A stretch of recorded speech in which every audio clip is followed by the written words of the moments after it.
Hello, I'm James, and I'm an old guy in Europe.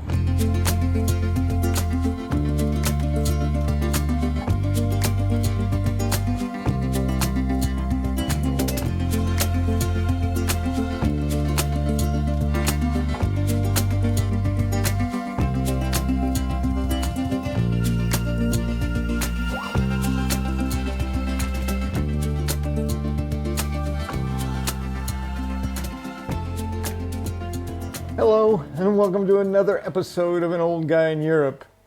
In this episode, with Carl Munson on his Good Morning Portugal Show, among other things, I look at the question of where are we going in life and talk about life as being a hike and how so many of us approach life as though the hike has a destination. I hope you enjoy it. So, as always, I invite you to please sit back, relax, and enjoy.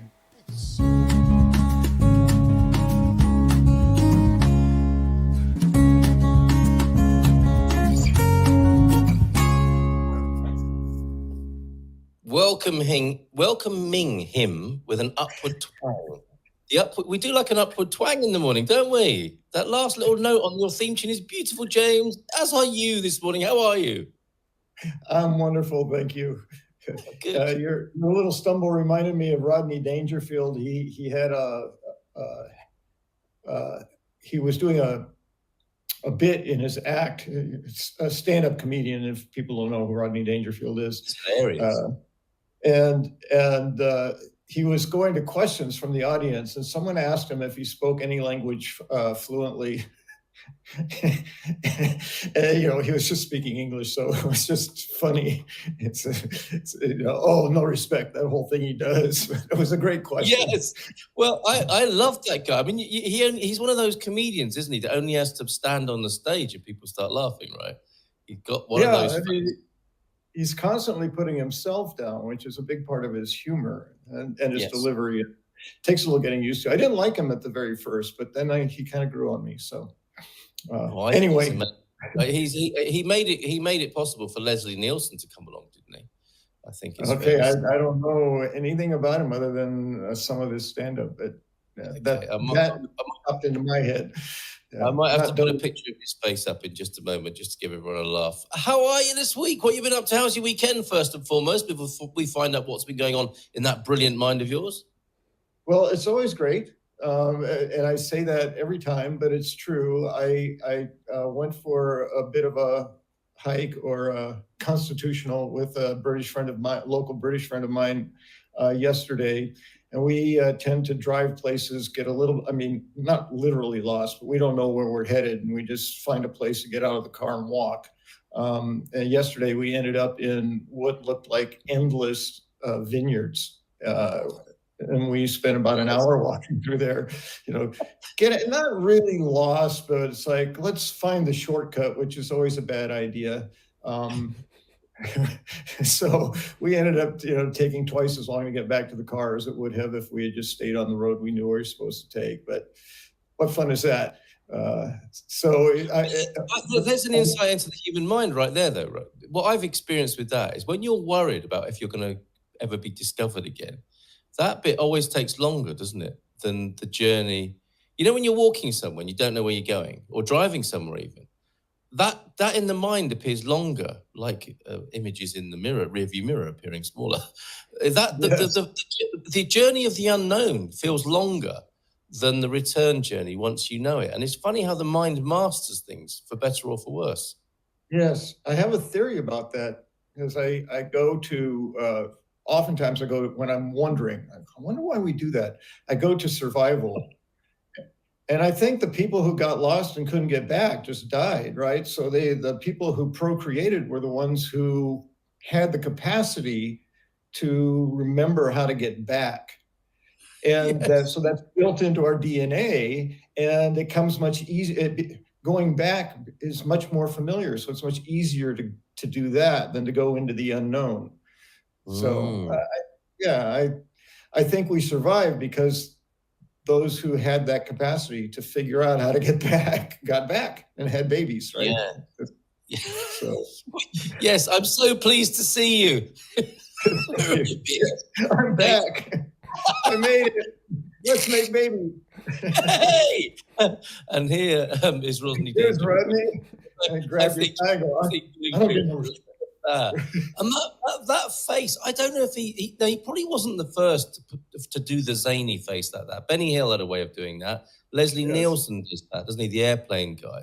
It's a great face, and I remember doing it as a teenager at school with my great friend Johnny, who now lives in Australia.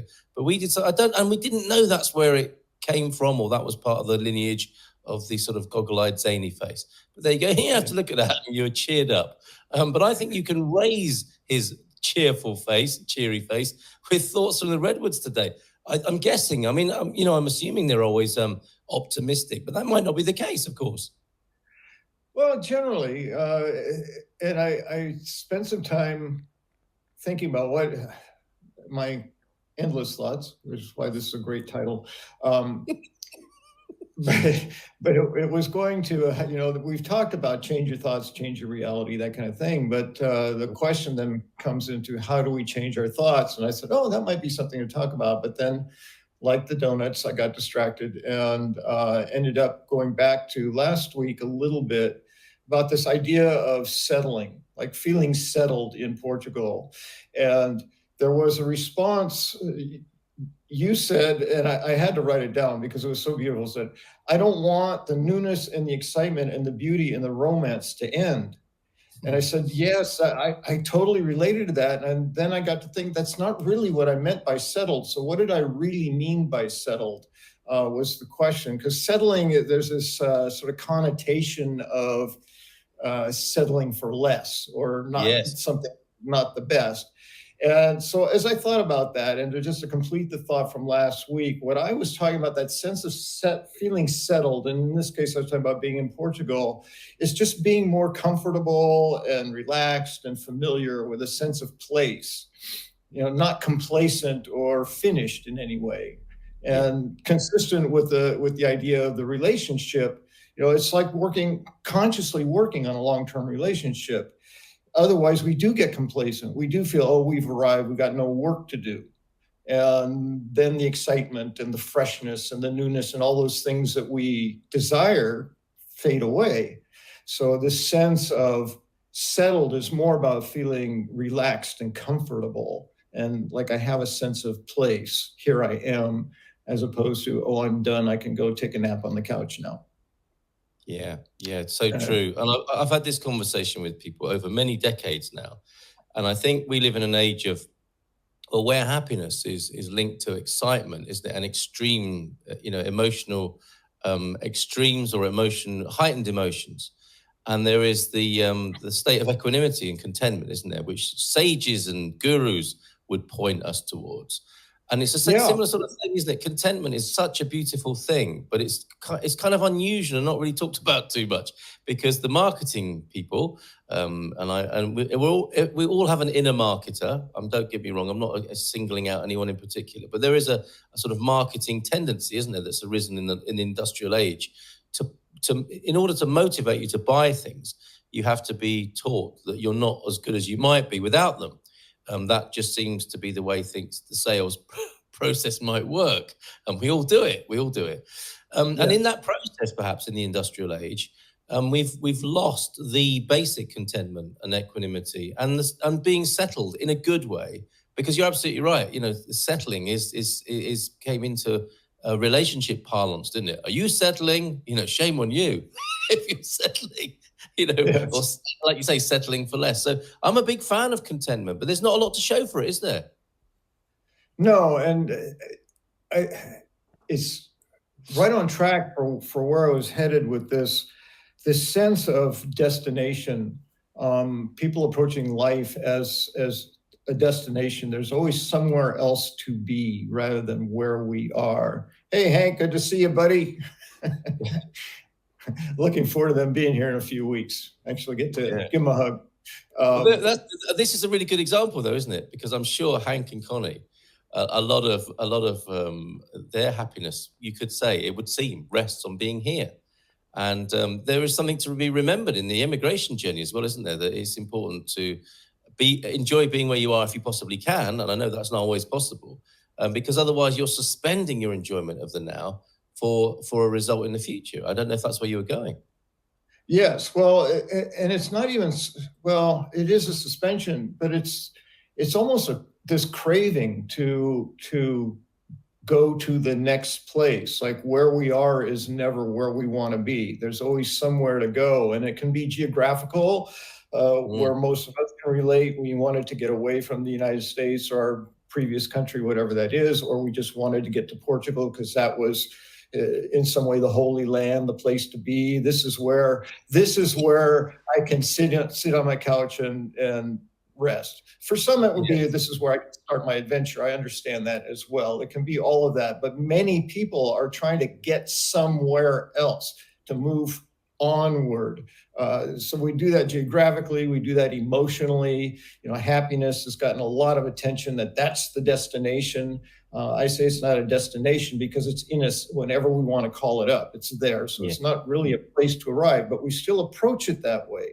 Like we're trying to get there. And when we get there, then, and I don't know what we expect, then, it's like, I don't know, but there's this pull to go look for that thing. The same thing in life. I like him or not, I am familiar with some of the training of Werner Erhard, who was the founder of S Forum and then Denmark. And S got this reputation of people were being called S-holes and things like that. And I bet them. I've been one. Yes, yeah. Well, I came a little bit later in the process, so I didn't go that far. But I have to say, I learned a lot about humanity and a lot about people and how we tend to behave as modern humans. But I remember a talk that Werner was giving on how we tend to approach life. And he said we tend to approach life like a vigorous hike up a mountain. And that somehow the destination is to be at the top, where then we can be done, and we can settle, and we can relax. And here we are, we made the top of the mountain. And he said the big joke is that the mountain of life doesn't have a bottom and it doesn't have a top. So it's just a hike. Yes. It's just a hike. Sometimes it's more difficult. Sometimes it levels out. Sometimes it goes a little bit downhill. There's occasionally a nice rock you can sit on and rest and relax. But it's just a hike. You can go back down the mountain if you want. You can go up the mountain, but that's life. It's just a hike. There is no destination, which I think can be unsettling for some of us. It's like, oh, wait, why am I working so hard if I'm not going to get to and then finish? I don't know where we think we're going. And that got me to think about we're going to get to the top, the final destination. And then I said, well, what are the terms we use for being dead? The final destination, our final resting place. It's like, why are we in such a hurry to get there? Indeed, deadline, the ultimate deadline. Yes, exactly. So that got me and this is the completion of the thought for me today, is that this sense of settled that we're talking about, not like settling for something, but settling in, like feeling comfortable, is that here and now place. Because life is just a hike. It's always going to be a hike. Everything, there's movement, but there's no destination per se. So here and now is that boulder that we sit on from time to time. And that's where the deepness and the beauty and the newness of a long-term relationship exists, is in the here and now. We had all that exciting roller coaster stuff that went on, and this is going to be a forever thing. We've gotten familiar with each other. Now we're in this place of feeling more settled, not complacent, but relaxed, here and now. And then we'll move on, like the hike will continue. So it's important, I believe, if we're really going to get that sense of satisfaction from life, that sense of being settled, is to stop looking at what's the destination and just land right here, right now, and be aware of where we are, who we are in this moment together, in this place, whatever it is. So again, the wisdom of Buddhist thinking and about being present in the moment. The here and now is where, to me, the real joy exists. James, thank you very much.